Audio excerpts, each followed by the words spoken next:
ఘంటారావం నిఘా నీడలో ప్రతిధ్వని.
తీసుకొని వెళ్ళిపోయి ఉన్నా కదా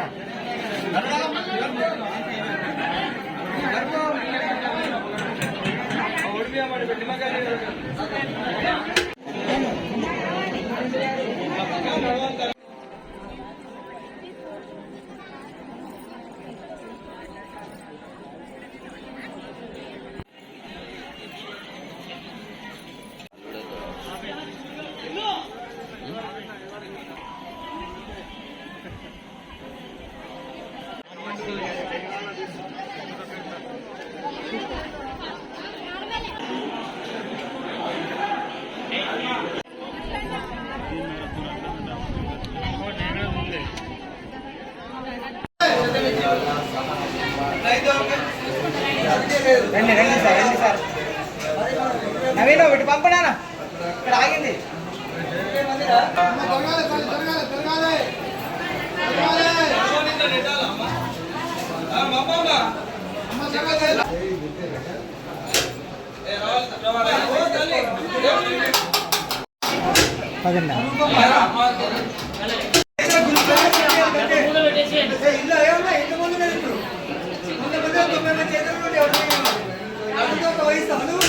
ఏమండి రండి సార్ రండి ఎంత ఎంతసేపు చేస్తారు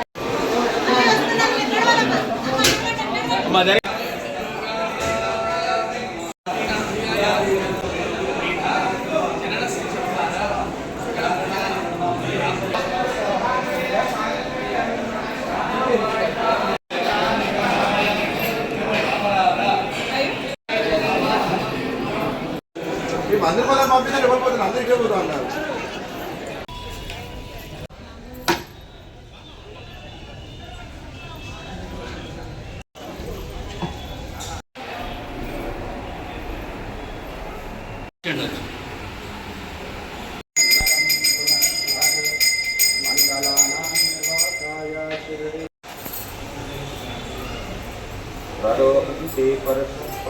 మరి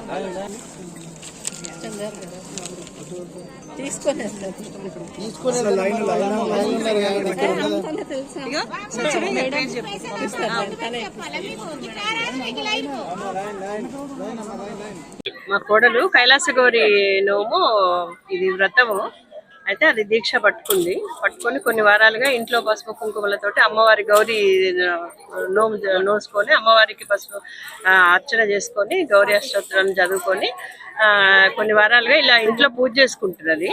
అయితే ఇది దేనికోసం అంటే ఆడవాళ్ళ సౌభాగ్యం కోసం. ఇది చేసేవాళ్లే కాదు, అందుకునే వాళ్ళు కూడా గౌరీదేవులుగా భావించి అమ్మాయి ఇట్లా పంచడం జరుగుతున్నది. ఈ అమ్మవారి భద్రకాళి అమ్మవారి సమక్షంలో చేయడం అది మేము పూర్వజన్మ సుకృతం దాన్ని, అది అదృష్టం మాకు అట్లా సంభవించింది. అందరి అమ్మవార్లతో లాగానే భావించి పసుపు కుంకుమ వినియోగం అవుతున్నది ఇక్కడ. ఇది కైలాస గౌరి వ్రతము. ఇవాళ ఉద్యాపన అంటే 25 కిలోల పసుపు 25 కిలోల కుంకుమ దాన్ని వినియోగం చేయాలి. అలాగా మా అదృష్టం కొద్దీ వాళ్ళు అనుకున్నాం. ప్రకృతి కూడా మాకు సహకరించింది. వర్షం ఉంటే ఎట్లా అని భయపడ్డాం, వర్షం కూడా లేదు. అమ్మవారి దయతోటి మాకు అన్ని విధాలా అనుకూలమవుతున్నది. అందరూ చక్కగా నవ్వుతూ ముత్తైదులు కూడా చాలా మంది వచ్చారు, వాయినం తీసుకుంటున్నారు. ఇది మా అదృష్టం. శ్రావణ ఫస్ట్ శుక్రవారం మా అమ్మాయిని తీసుకొని కూడా వచ్చిన నేను. ఎవరి కోరికల ప్రకారము వాళ్ళు ఒక్క పొద్దులు ఉండి శ్రావణ మాసంలో అమ్మవారిని దర్శనం చేసుకుంటారు. ఇవాళ ఫస్ట్ శుక్రవారం కాబట్టి మేము 8 గంటలకు వచ్చినాము. మాకు 9:30, 10 గంటల వరకు ధర్మ దర్శనం అయిందండి. మేము పుట్టకు కూడా పాలు పోసినాము. ఇవాళ నాగ పంచమి, గరుడ పంచమి అని కూడా అంటారు.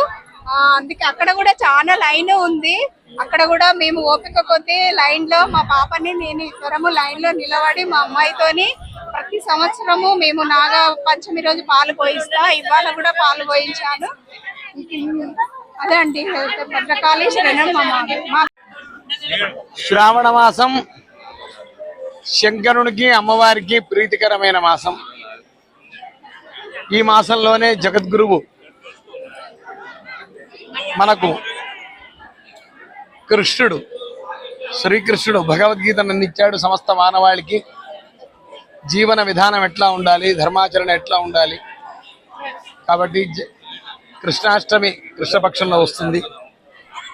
ఇలా చెప్పుకుంటూ పోతే పరమ పవిత్రమైన మాసం శ్రావణ మాసం మొత్తం. ఇవాళ ప్రధానంగా నాగపంచమి. ఈరోజు ఎవరైతే ఇంటి ముందు ఆవు పేడతో సర్పాలను దించి పుష్పాక్షతలతోటి పూజిస్తారో వారికి సర్ప బాధలు ఉండవు, అపమృత్యువు కలుగదు. అట్లాగే ఇవాళ శుక్రవారం ముత్తైదువులు అమ్మవారికి వడిబియ్యం పోస్తూ ఉంటారు, కుంకుమార్చనలు జరిపిస్తూ ఉంటారు. శుక్రవారం శుక్రుని కలిసి దేవత ఇంద్రాణి. ఇంద్రాణి వా విధవా అని, అవిధవా భవ ఇంద్రాణి ఇవ. ఇంద్రాణి అమ్మవారిలాగా వైధవ్యం లేకుండా దీర్ఘమైన సౌమంగళ్యాన్ని కలిగి ఉండు అని వేదం చెప్తోంది. కాబట్టి ఈరోజు అమ్మవారిని దర్శించిన వారికి వైధవ్యం కలగదు.